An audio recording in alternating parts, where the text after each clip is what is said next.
انسان اللہ تبارک و تعالیٰ کا بندہ ہے اور اس کا وجود، اس کا دل، اس کی روح، ہر چیز اللہ کے دست قدرت میں ہے۔ جس طرح یہ اپنی مرضی سے دنیا میں نہیں آیا، اللہ تعالیٰ کی مرضی سے آیا ہے، اسی طرح یہ نہیں ہو سکتا کہ جس طرح انسان چاہے اس طرح اس کے اوقات گزریں۔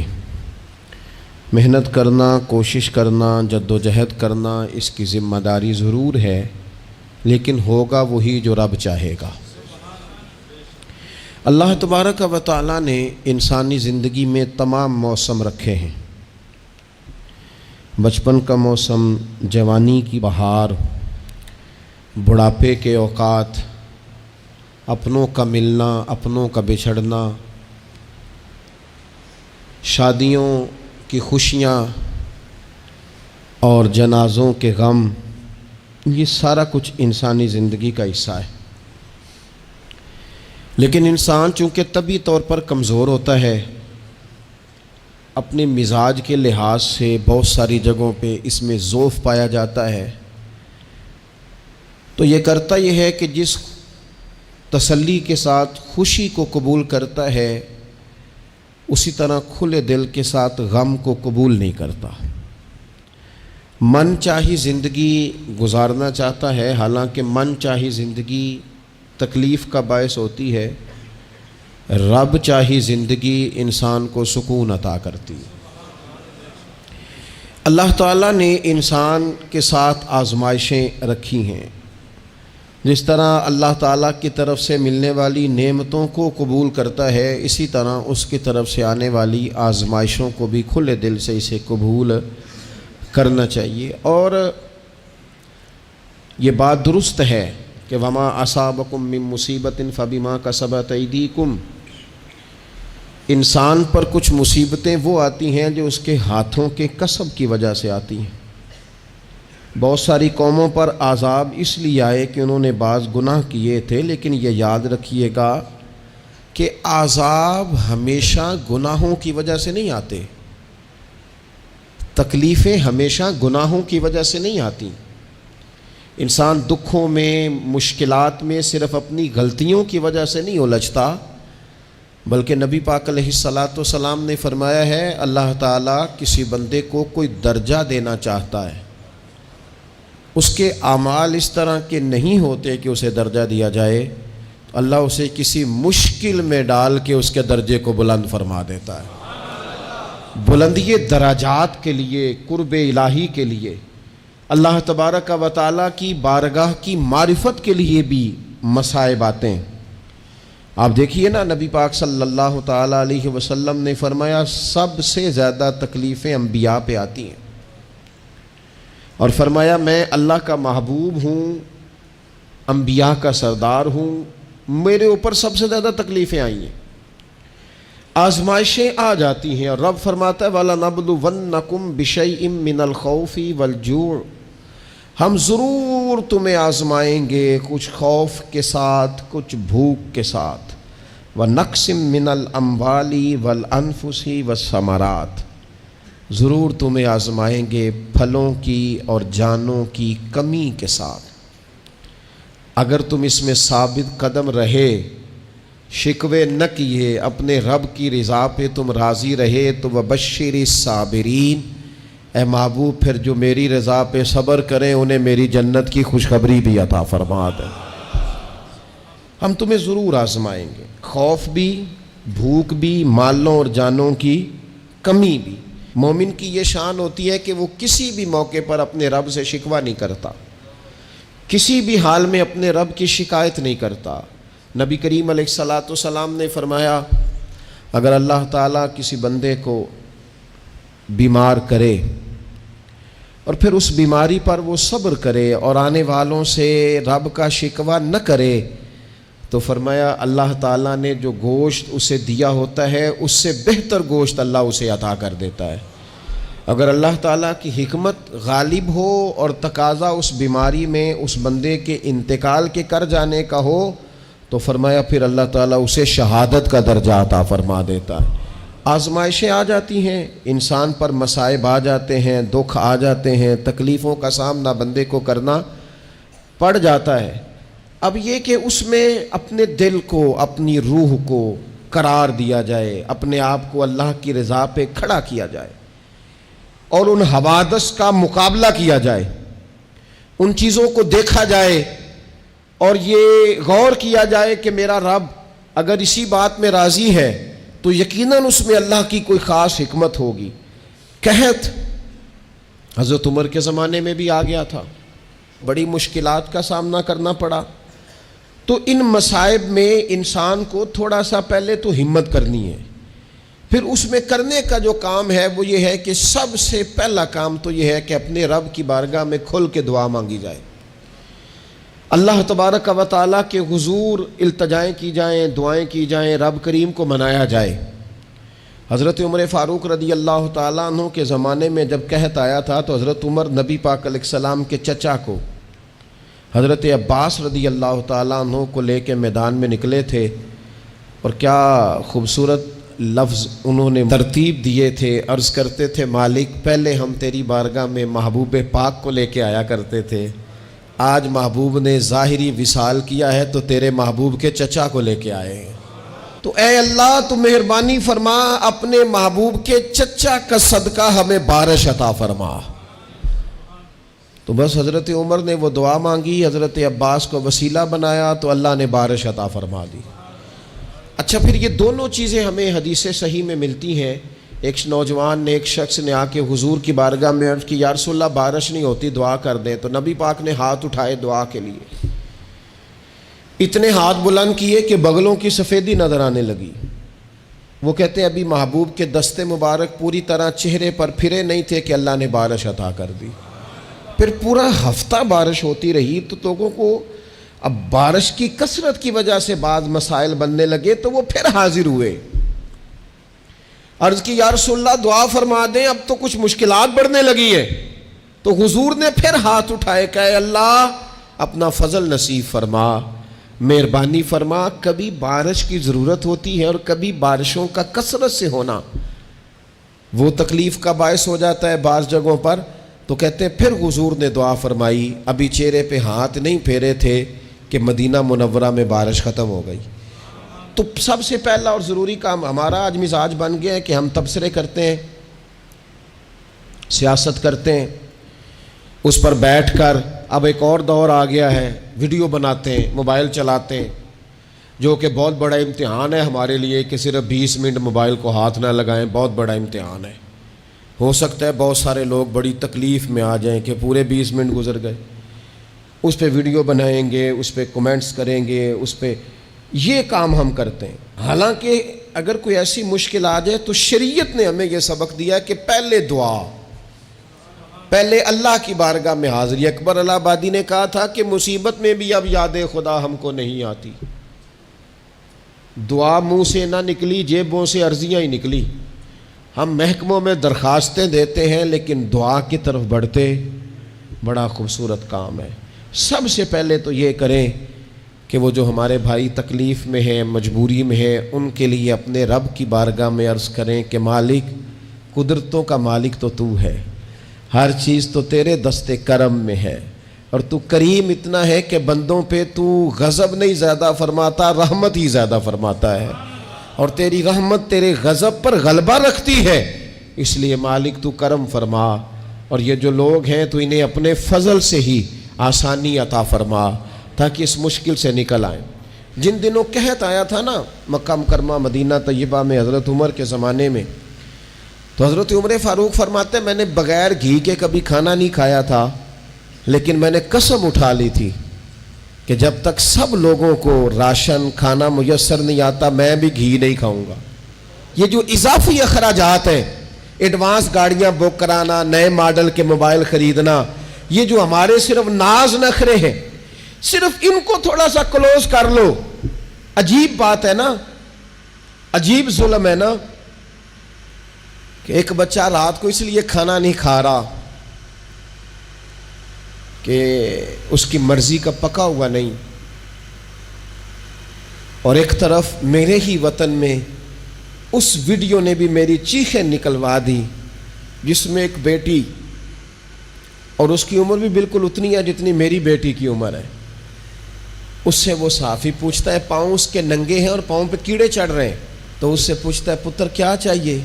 وہ کہتی ہے صرف روٹی کھانی ہے، کوئی مطالبہ نہیں، کوئی مطالبہ نہیں، روٹی دا دکھ نہ پوچھو، یہ روٹی بندہ کھا جاندی جی، روٹی بندہ کھا جاتی۔ اللہ کریم نے فرمایا وَتَعَاوَنُوا عَلَى الْبِرِّ وَالتَّقْوَى، جب تقوی اور پرہیزگاری کا معاملہ ہو تو ایک دوسرے کے ساتھ تعاون کرو، ایک دوسرے کے ساتھ تعاون کرو، ایک دوسرے کا آگے بڑھ کے بازو تھامو، خیر کے کاموں میں ایک دوسرے کی مدد کرو، آگے نکلو۔ ہو جاتا ہے کبھی کبھی ایسا کہ ایک بھائی کے پاس بہت زیادہ مال ہوتا ہے، دوسرے کے پاس کم ہوتا ہے، اور نبی پاک صلی اللہ تعالی علیہ وسلم نے ارشاد فرمایا کہ یاد رکھنا اللہ تبارک و تعالی اتنی دیر تک تمہاری مدد کرتا ہے جب تک تم اپنے بھائی کی مدد کرتے رہتے ہو، اللہ تمہارا مددگار رہتا ہے۔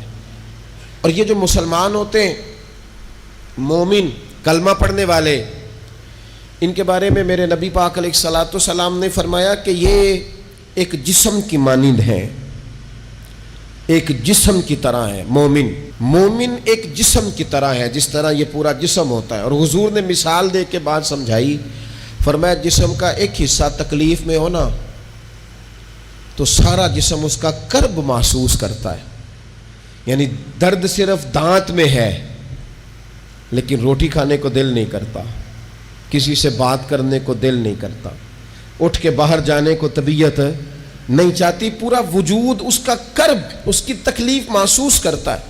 فرمایا جس طرح ایک جسم کے ایک حصے کو تکلیف ہو، آپ مجھے بتائیے نا، آپ کے دانت میں تکلیف ہے تو کیا کبھی آپ کے دماغ نے کہا ہے کہ ڈاکٹر کے پاس نہیں جانا؟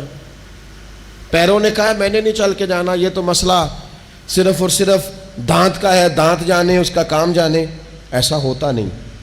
دانت میں تکلیف ہوتی ہے تو ذہن منصوبہ بندی کرتا ہے، وہ کہتا ہے یار یہ پتہ کرو دانت کا ڈاکٹر کہاں بیٹھتا ہے، پھر آپ کی زبان ہلتی ہے، معلومات کرتی ہے، پھر آپ کے پیر چل کے وہاں جاتے ہیں، اور پھر آپ اپنے دل سے ما فی ضمیر وہاں بیان کرتے ہیں، پھر آپ اپنا کمایا ہوا سرمایہ خرچ کرتے ہیں۔ بھئی ایک دانت کو تکلیف ہے تو رہنے دو، سارے جسم کو کام میں کیوں لگایا ہے؟ تو معنی یہ ہے کہ جب جسم کا ایک حصہ تکلیف میں ہو، باقی سارے سپورٹ کرتے ہیں تاکہ وہ ٹھیک ہو جائے۔ تو حضور نے فرمایا میرے سارے مومن ایک جسم کی طرح ہیں۔ سارے مکے سے ہجرت کر کے مدینے آئے، گھر بار پیچھے رہ گئے، جائیدادیں پیچھے رہ گئیں، کاروبار پیچھے رہ گئے، حضور نے فرمایا تم بھائی ہو۔ لیکن وہ صحابہ تھے نا، انہوں نے بھائی بھائی اپنے آپ کو صرف تقریروں میں نہیں سمجھا تھا، انہوں نے اپنے آپ کو بھائی بھائی صرف محفلوں کے نعروں میں نہیں سمجھا تھا، انہوں نے اپنے آپ کو بھائی بھائی صرف ادیب شاعر کی شاعری میں نہیں سمجھا تھا، وہ من سے ان کی آوازیں آتی تھی ہم سچ مچ کے بھائی ہیں، انہوں نے طے کر لیا تھا کہ ہم بھائی ہیں۔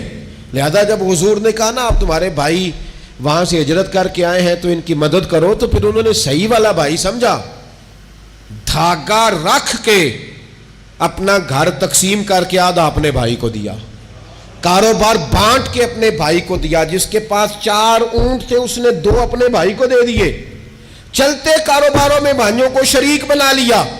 انہوں نے انہیں اس طرح کر کے رکھا کہ پھر وہ جو مہاجر تھے وہ مہاجر رہے ہی نہیں، انہیں یوں لگا کہ ہم تو ایک گھر سے اپنے دوسرے گھر میں شفٹ ہوئے، انہیں کسی جگہ بھی کوئی تکلیف نہیں آئی۔ لیکن امیر آدمی غریب کو بھائی سمجھنے کو تیار ہوتا نہیں، تگڑا بندہ چھوٹے کے قریب جانے کے لیے راضی ہوتا نہیں۔ جب تک وہ خاص ذہن نہ بنے جو ذہن ہمیں رسول پاک صلی اللہ علیہ وسلم نے عطا کیا، اتنی دیر تک انسان اس مقام تک پہنچ نہیں سکتا جہاں وہ اپنے بھائی کے لیے خیر کا معاملہ کرے۔ تو ایک تو یہ کہ ہمیں آگے بڑھنا چاہیے، ان لوگوں کو اپنا بھائی جاننا چاہیے۔ چوتھی بات، اسلام کے اندر نا ہر ذی روح کے ساتھ نیکی کرنے کا اجر ہے، ہر تر جگر والے کے ساتھ نیکی کرنے کا ثواب ہے اسلام کے اندر. جو تر جگر رکھتا ہے، جس کے وجود میں روح ہے، اس سے نیکی کریں، اجر ملے گا. صحیح حدیث میں موجود ہے نا. اور میرا خیال ہے آپ سب کو وہ حدیث آتی ہے کہ نبی پاک علیہ السلام نے فرمایا کہ ساری زندگی گناہ کرنے والی عورت نے کتے کو پانی پلایا تھا تو رب نے بخشش فرما دی. کتا حلال جانور بھی نہیں، کتے کو پانی پلایا، ساری زندگی کے گناہ تھے، اللہ نے معاف کر دیا. کوئی بھی تر جگر والا ہو، آپ مجھے بتائیے ایک کتے کو پانی پلانے سے رب معاف کرتا ہے، تو اگر کوئی کسی انسان کی خدمت کرے، اور نرا انسان نہیں مسلمان، اور نرا مسلمان نہیں مدینے والے کا غلام، رسول اللہ کا کلمہ پڑھنے والا، اس کے ساتھ نیکی کرنے سے اللہ کتنا اجر عطا فرمائے گا. تو عزیز بھائی، مخلوق خدا سے جب لوگ پیار کرتے ہیں، جب لوگ محبت کرتے ہیں، اور جب ہمارے دل نرم، ہمیں نا مادہ پرست بنایا گیا ہے کچھ عرصے سے، ہمارا ذہن بنا دیا گیا. اور یہ ڈھیر سارے لوگ ہیں جو تقسیم کرتے ہیں ذہنوں کو، ڈھیر سارے لوگ، اس میں بعض مذہبی لوگ بھی شامل ہیں الا ماشاءاللہ، جو ذہن تقسیم کرتے ہیں، چھوٹی چھوٹی اپنے لالچ کے لیے لوگوں کو ایک دوسرے سے دور کرتے ہیں. یہ تقسیم کار ہمارا عام حصہ ہے، عام جز ہے. یاد رکھنا، جب قومیں مادہ پرست ہو جاتی ہیں نا، جب وہ ہر چیز کو پیسے میں تولتی ہیں اور پہلے اپنا نفع دیکھتی ہیں، پھر وہ معاشرہ انسانوں کا معاشرہ نہیں رہتا، وہ تاجروں کا معاشرہ ہوتا ہے. وہاں ہر چیز سیل ہوتی ہے، بیچی جاتی ہے. دوستو، قلبی طور پر جب دلوں میں گنجائش ہوتی ہے، جب ہمارے دلوں میں وسعت ہوتی ہے، جب ہمیں پیار کرنا آتا ہے، 2 آدمیوں کا کھانا 3 آدمی کھا سکتے ہیں. شرط یہ ہے کہ وہ تیسرے کو بٹھانے کی وسعت رکھتے ہوں. 4 آدمیوں کا کھانا 5 آدمی کھا سکتے ہیں. شرط یہ ہے کہ ان کے دلوں میں گنجائش موجود ہو. یاد رکھنا، ایک چھت کے نیچے ایک ہی گھر کے اندر 4-5 خاندان گزارا کر سکتے ہیں. شرط یہ ہے کہ ان کے دلوں میں گنجائش موجود ہو. شرط یہ ہے کہ وہ قلبی کیفیات وہی رکھتے. لیکن ہمیں نا کچھ مست سا کر دیا گیا ہے اپنی اپنی دنیا داری میں، کچھ محو سے ہیں، کچھ اس طرح کا ماحول بنا دیا گیا. مجھے کیا لینے دیں مجھے. مذہبی لوگ بھی اتنے لاکھ کی محفل نعت، اتنے لاکھ کا عرس، اتنے لاکھ کی فلانی شے. او خدا کے بندو، کچھ دیر کے لیے چھوڑ لو، کچھ دیر کے لیے مہربانی کر لو، اور دیکھو تو صحیح ضرورت کس چیز کی زیادہ ہے. چلو کوئی تو گنجائش پیدا کرو زندگی میں، کہیں کسی ایک چیز کو روک لو. مستحب کا اور واجب کا فرق ہی نہیں سمجھتے. اقبال کہنے لگے، یہ کسی شوخ نے لکھ دیا یہ جملہ محراب مسجد پر کہ یہ ناداں گر پڑے سجدے میں جب وقت قیام آیا. وقت تو قیام کا تھا، تم سجدوں میں ہو.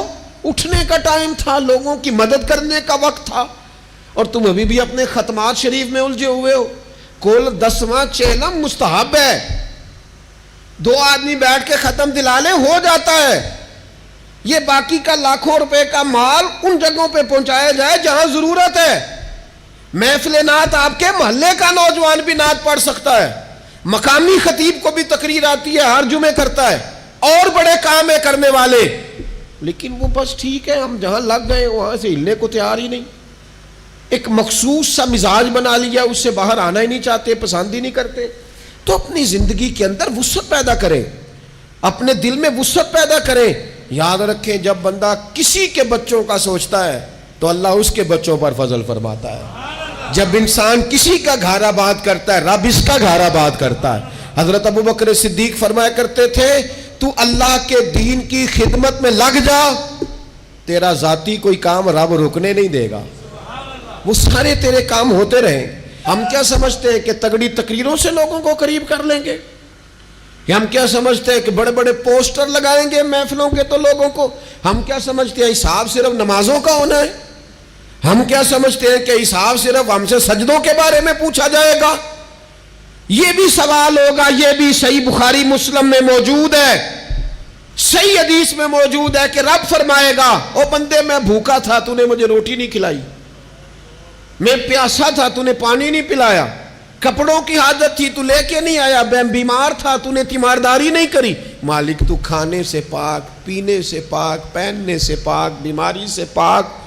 تو رب کریم فرمائے گا وہ جو تیرے پڑوس میں بندہ بیمار تھا تو میں ہی تو تھا نا، وہ جو تیرے پڑوس میں آدمی بھوکا تھا تو بندہ تو میرا ہی تھا نا، وہ جو تیرے دائیں بائیں لوگوں کو حاجت تھی تو وہ میرے ہی بندے تھے۔ خدا کے بندے تو ہیں ہزاروں، بنوں میں پھرتے ہیں مارے مارے، میں اس کا بندہ بنوں گا جس کو خدا کے بندوں سے پیار ہوگا۔ کچھ نہ تھوڑا سا اپنے دلوں میں وہ کیا بات کی تھی ساگر نے، اس نے کہا تھا کہ یہی ہے ذوق عبادت کی انتہا ساگر، او غم حیات کے ماروں کا احترام کرو۔ یہ جو غم حیات کے مارے ہیں ان کا احترام کرو۔ ایک 100 گھر تھا مدینہ شریف میں، امام ابو نعیم نے اس کو لکھا ہے۔ ہمارے ہاں بھی لوگ افطاری کراتے ہیں، سیاسی افطاری رمضان میں، سیاسی افطاریاں جن سے ہمیں کام نہیں پڑتا، جن سے ہمیں کل کو کام نکلوانا ہوتا، ان کی روٹی پکائی جاتی ہے۔ سیاسی ولیمے، سیاسی دعوتیں، سیاسی لوگوں کے اجتماعات، VIP کے لنگر، یہ ہمارا کلچر بن گیا ہے، یہ ہمارا مزاج بن گیا ہے۔ اور نبی پاک علیہ السلام نے فرمایا لعنت اس دعوت پر جس میں امیروں کو بلایا جائے اور غریبوں کو نظر انداز کیا جائے، وہ تو ملعون دعوت ہے۔